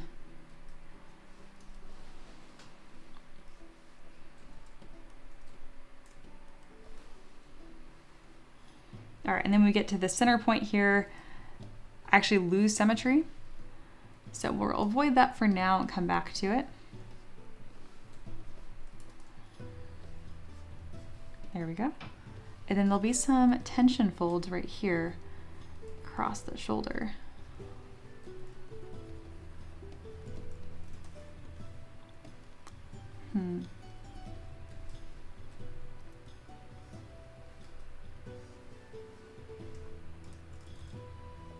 You'll notice I'll go up and down subdivision levels to blur lines that I have sculpted. It's also time for my favorite brush. Aloha had a good question earlier about what would happen if I inverted the slash brush. And honestly, I don't know. My prediction is that I'm just gonna change the direction. So let's find out. So this is the slash brush normally, like that. And then if I hold down Alt, what in the world? It uses poly paint. Okay, let's turn off poly paint. There's that, there's that. I don't see any difference. Is this the only brush that I can think of that does not do anything different when you hold down Option? For most brushes, for example, here standard, it does a crease. So if I hold down Option, it will invert it and it will add material instead. So this is very interesting that with slash, this is normal, that's with Option. Do you guys see literally any difference? Because I don't. Well, that was a little anticlimactic. That's okay.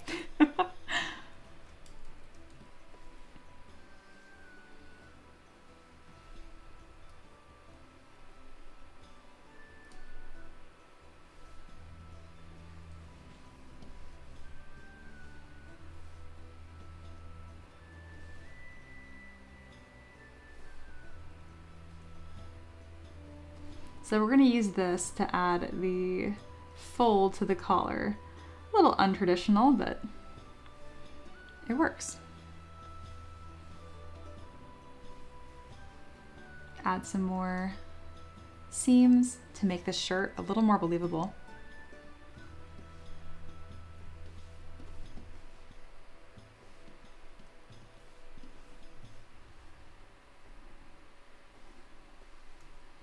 Maybe I'm gonna add some darts right here. Darts are pretty much like triangle sections of fabric that you cut out, so it makes like a cup shape. Something that's a little more flattering.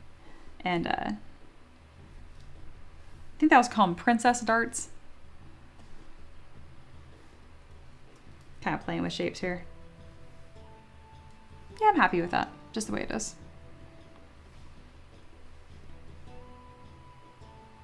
There we go. Giving a spot for the sleeve to fit in.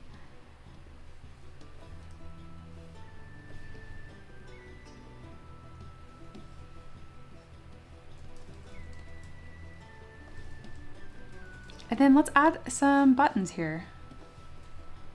I also need to flatten out the top of the shoulder just a little bit here. There we go. And then this also opens up a touch. This comes a little bit lower. Again, just like a bunch of little details you kind of keep track of. But you always work from the largest shapes to the smallest shapes, okay?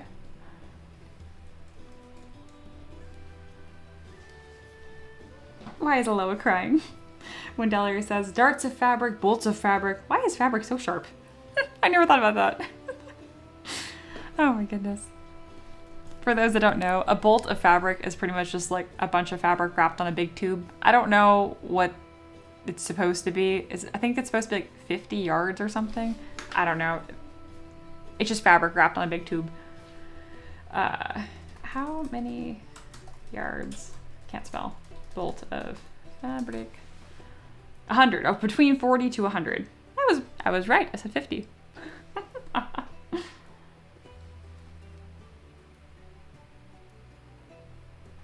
Like I'm seeing somewhere, that's the AI answer, but reading it more, it says it can be 15 yards, 10 to 12. It depends on how thick the material is and stuff. That makes sense.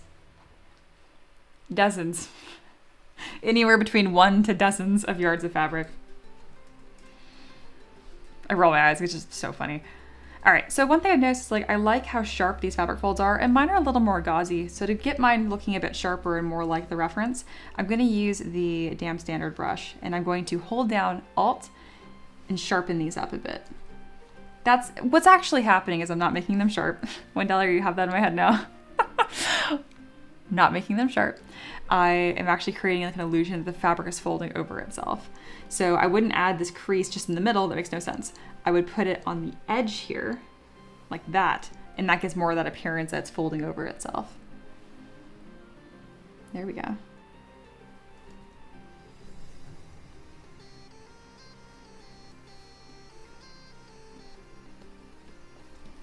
There we go. That looks a bit more like the reference. I like it.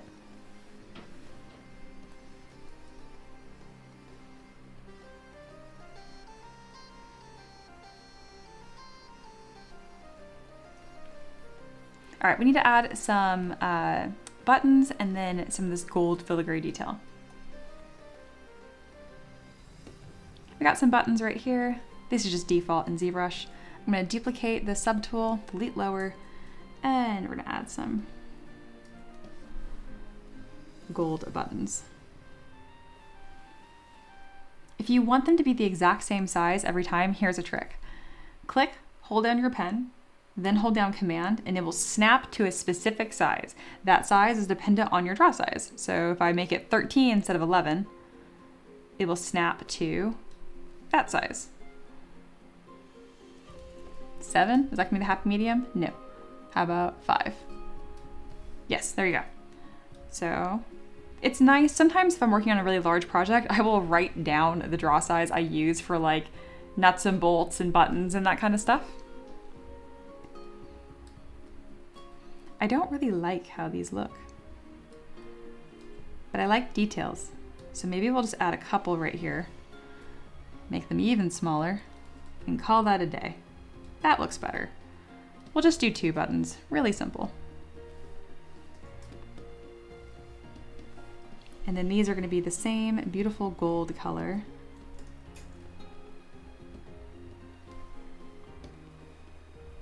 I don't mind this whole character in gold. It's quite dramatic. All right, buttons are done. And now time for that gold filigree detail. For this, I will actually need to duplicate the shirt and the sleeve. Speaking of, to quickly select pieces on your model, just hold down Option. That's Alt on Windows. I don't go over that one very often. All right, we have this shape here. I'm just using this as a base to put the filigree on top. So I'm gonna Dynamesh this whole thing together. I don't care if it gets super blobby and stuff, because again, this is just to use as a base to put stuff on top of. All right, go back to Curve Tube, grab that gold color, and we'll start drawing on here. Let's make it much thinner so it's not gonna look so blobby.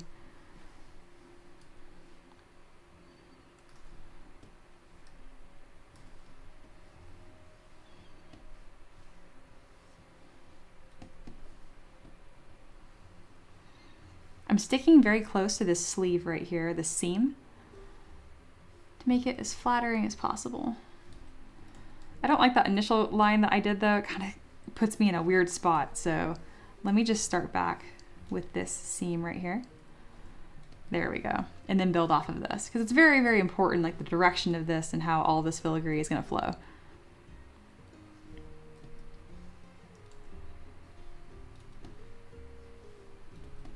And again, we are using just curved tube, just a simple standard brush. Nothing custom, nothing purchased. Unless you want to count ZBrush, and you know, that's fair. It is expensive.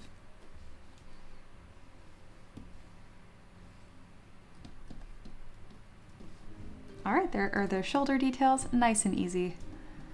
Let's delete the shirt underneath and then put that gold material on here.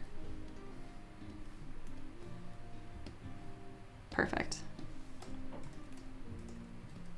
Awesome, that's looking quite nice.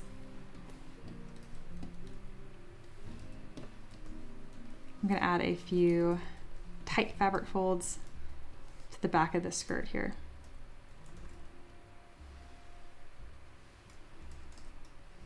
Thank you guys so much for hanging out with me on this Friday.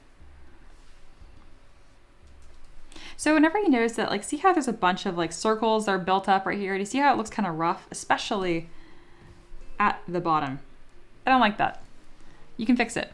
Go to Stroke, Lazy Mouse, and then you can adjust the lazy step. I never remember if it's making it smaller or larger. I think it's smaller. Yes. By decreasing the step, there's more. Okay. If you don't know how the brush works, it's confusing. But essentially, it decreases the increment of where the brush acts. So what does that mean? So the brush is actually just being applied as like a dot a bunch of times. So that's why it's called dots mode. What it's doing is taking like a circle and just like splat, like a bunch of little stamps. That's how it's working. So by decreasing the lazy step, you're decreasing the distance in between the dots where the brush is happening. If you're like, what are you saying? Okay, let me make it really clear. I'm gonna change the alpha to a square. You can kind of see a bunch of squares there. I'm going to increase the lazy mouse step, and you'll just see, there you go. That's how the brush is acting. I feel like I don't go over that very often. That's very important. You can also use this as a way to make like a stitch brush really quickly, or really a bunch of different things. The amount of brushes in ZBrush are so redundant in the best, funniest way. And I like it because I don't want to make a custom brush every single time. But you can get really, really far if you understand how they work and having just the basic alphas available to you. That was a really important lesson. If you're a student of mine, make sure you understand that. And if you didn't, ask me, please, please. Because that's a really core concept.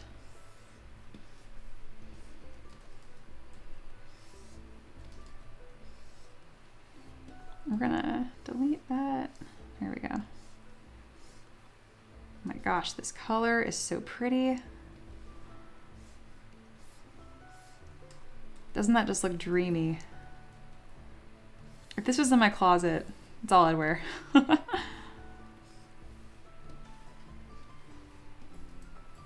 gonna turn off symmetry and work along the center line here. And all I'm using there is a standard brush. No fancy brushes or tricks or tips, just one brush.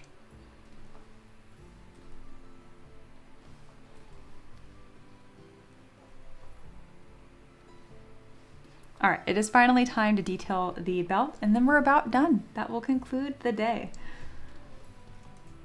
Again, thank you guys for hanging out with me. This is very fun. I'm gonna go to close holes. I'm gonna subdivide a few times. And then I'm just gonna detail this like it's a bunch of tight fabric. So I'm gonna use the standard brush, add material, take it away, add, take away. I'm pretty much just gonna do that all the way down.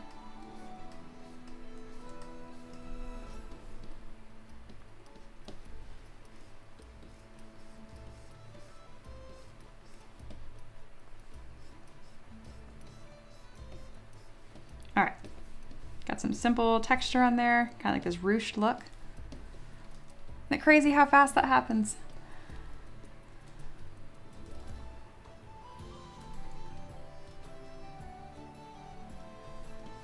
There we go. And now let's add this gold detailing on top.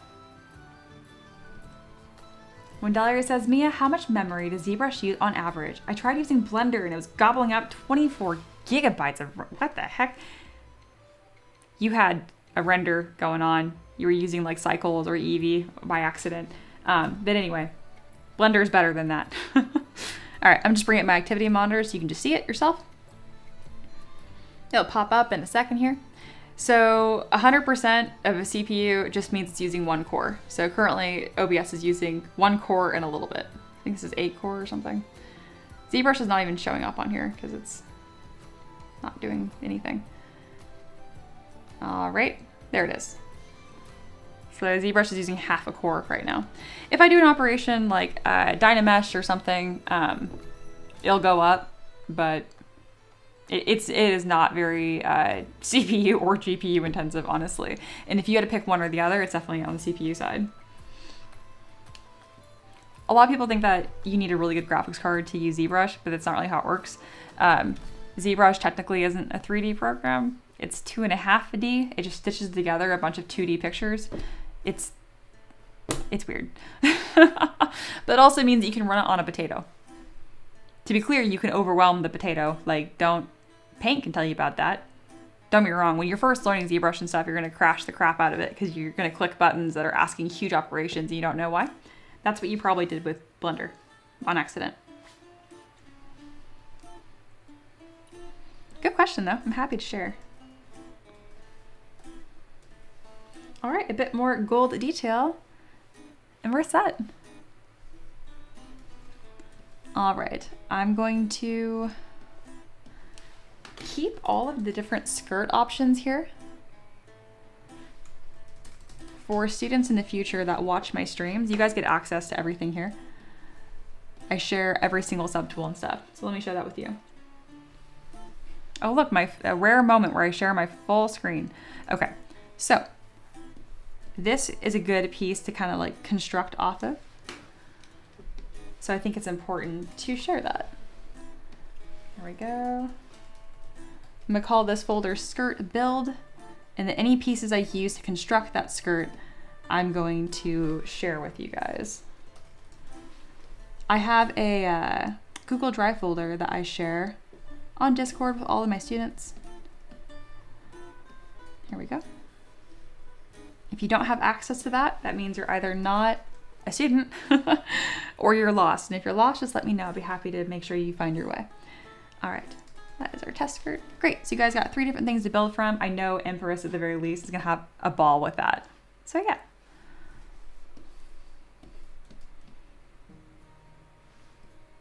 Again, the beauty of me sharing these files with students isn't so much the pieces, because the pieces are whatever. It's watching how the pieces were made in real time live. That's why every single asset pack I share with my students, it has like what it is. Like today, it's like Whimsical Planeswalker and the date. And that's so you can go to my YouTube channel, go to that date, and bam, there's the stream. You can watch it all happen in real time. And I shared that file exactly. I don't do some sculpting off stream and then share something finished with y'all. It all happens right here. Because that's one of the biggest issues I had with, I would pay for some of those tutorials that have like real-time sculpting in them. And I download the files and I try to follow along. And there'd be like, you know, like a skip. And then I'd be like, what the heck? How did you do this one thing? And like, I get as a creator, as a teacher, it's always like the little things that you forget to share with your students that ends up being the most important.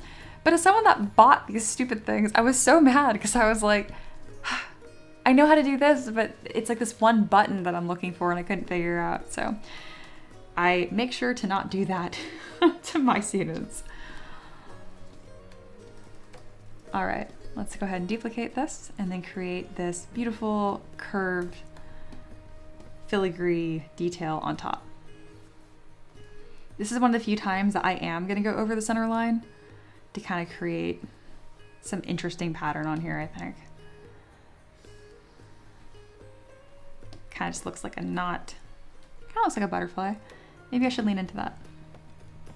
Nah. I'm gonna make this a bit smaller. So much of what I do is just playing with shapes. I can always go through later and refine it and make it look fancier or whatever. But if I don't have a cool concept, you know, what's the point?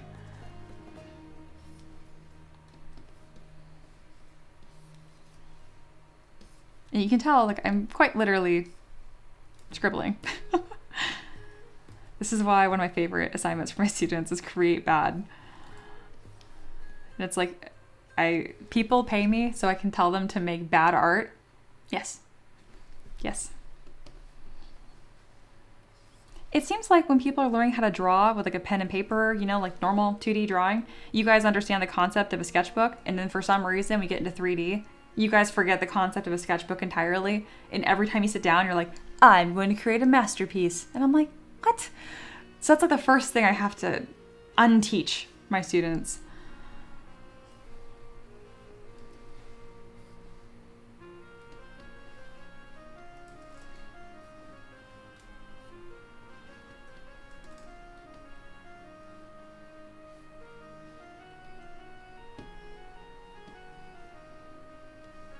Kind of looks like spaghetti. I do like it though. Oh, how nice is that? That's really fun. All right, gonna delete hidden, and then we're gonna make this gold as well. To do that, I select the gold material, make sure that mRGB is selected, and then fill object, which you can find under the color palette right here, which you can't see. There it is. I'm just clicking this button. Back to sketch shade. Ooh, I didn't have the right color selected for that. Let's go ahead and merge all of my funny like curve detail blobs together.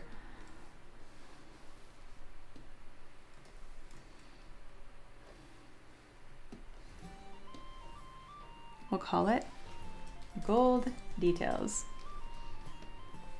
Back to gold. Up to the top, mRGB, fill. Now we go back. There we go. We all match now.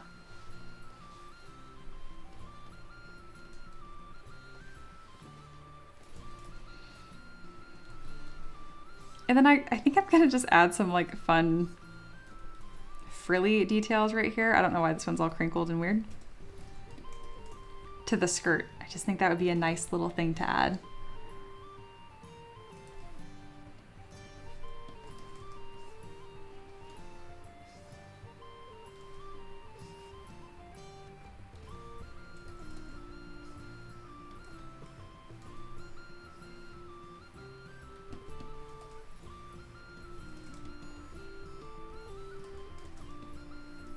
And again, the way that I do this is take the shape I'm going to add this filigree to, duplicate it, delete subdivision levels because you can't use a curve brush in subdivisions, and then draw these patterns on.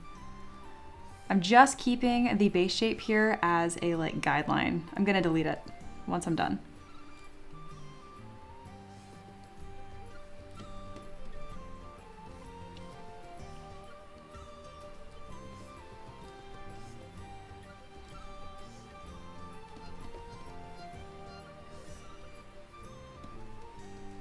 That just about wraps up the stream. We're coming up on 2 hours. Had a super good time hanging out with y'all. That beautiful color.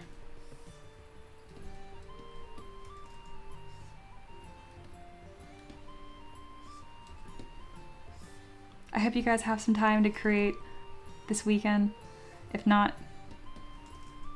rest, have a good time. There we are. And then maybe a couple like little whimsy pieces that kind of float off. This is very not 3D printable, but now we're just having fun.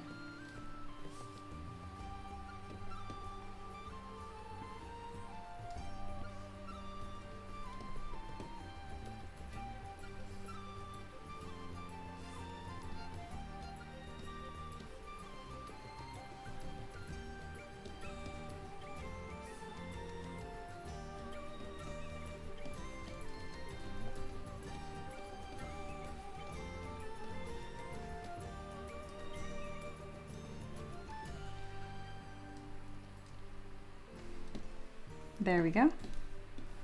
Final step, delete that base. Merge down these gold details. And then we'll paint them all at once. Doesn't that look cool? That's kind of an odd thing, isn't it? You can kind of see the silhouette of the character here.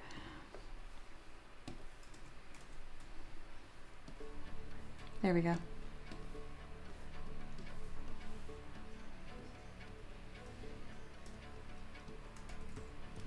Just Linkle says, party in the TAVERB basement this weekend. Maybe even peek. Oh, that'd be fun. But nah, I'll be playing D&D and playing a lot of Pokemon. Man, we did a good job today. This looks pretty spot on, doesn't it? I feel like her boobs look different, so I'll move those down a little bit. Now I'm doing some kind of like final touches here.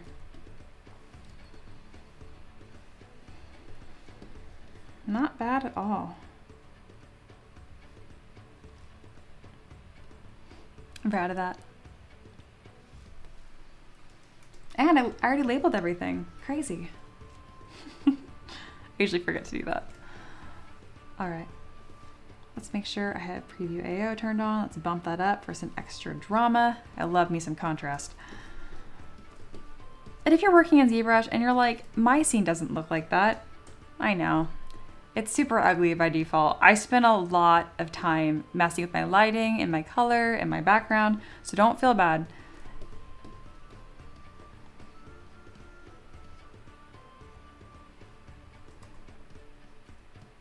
Oh, and the way that I'm stamping this on my screen is Shift S. There we are. All right, I'm gonna take a screenshot of this, and then that's gonna wrap up today's stream.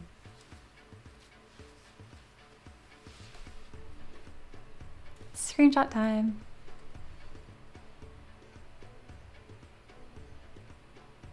All right. Remembering how to screenshot. There we go. All right. Smile. Gorgeous. Oh, I'm super proud of this one. Gonna reopen up Discord, and sure enough, my stream didn't crash once. Thank you, Alo, for pointing that out. I might do that from now on.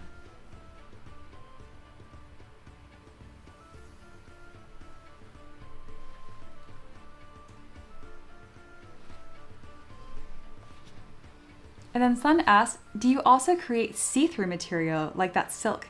I'm still searching material like that in Substance 3D because I don't see it often. Yeah, I get you. I don't know if there is a glass-like material in ZBrush.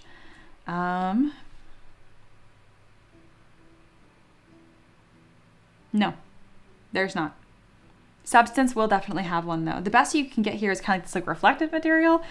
I don't worry about it too much because again, I do stuff for 3D printing, so it's not transparent. Unless you have a thin enough mesh, then it's kind of translucent.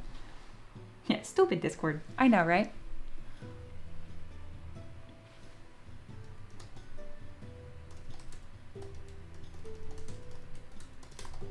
Gorgeous, gorgeous strength today. Alrighty, that's been shared in Discord. I'm going to upload the files for this for my students right now. If you want to join the Discord, son, you're more than welcome to. I'll put an invite in the chat.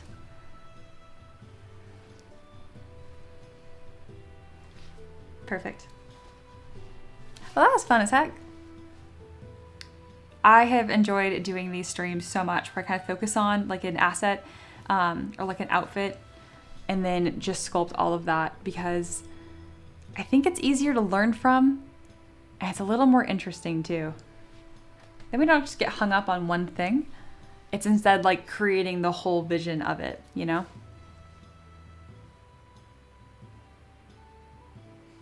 That was awesome. I'm most happy with the skirt. I knew that was going to be tricky and that turned out really nice. Especially the color of it. Oh my goodness. If you wanted to make this 3D printable, all you need to do is go to the skirt, drop it down to a few subdivision levels, and then add thickness using dynamic subdivisions. That's the big thing. You could also use panel loops, it'll probably be fine. Panel loops or group loops. I can never remember which one adds thickness. I think it's panel loops. Too many loops.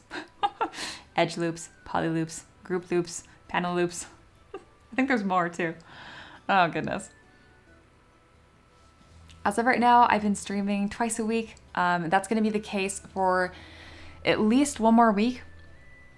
But I'm toying with going back to every other day. So like Monday, Wednesday, Friday. Keep an eye out. I always post my stream schedule on Monday in Discord. You can also just subscribe to the channel. YouTube's supposed to tell you. That's a thing. Duke said, this asset stream doesn't set off my completionist OCD. Well, I'm so glad. I'm glad that this was complete enough, even if she's just a black orb. Black void. This is my self-portrait.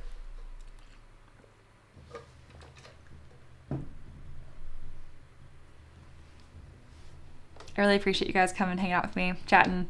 I know a lot of you guys are at work or doing your own stuff, so even if you're not chatting, I know you're just hanging out, and that's why I don't know, I feel the vibes. It's a really good time. Foxy says, Fruit Loops, in all caps. Because of the color scheme?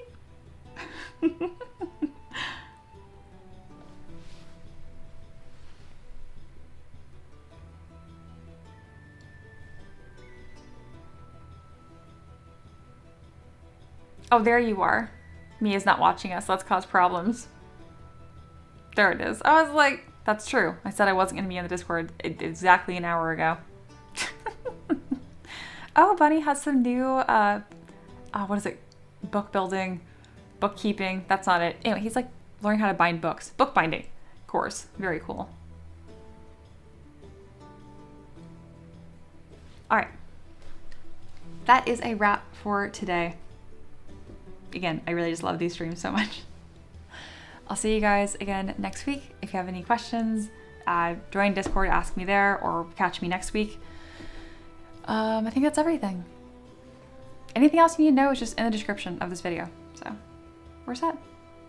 Oh, if you're watching in the future and you've like watched all the way to the end, that's crazy. Hi, future. Okay. Oh, Fruit Loops, too many loops. I understand now. Duh. Okay. I'll see you guys later, okay? Bye. Take care of yourselves.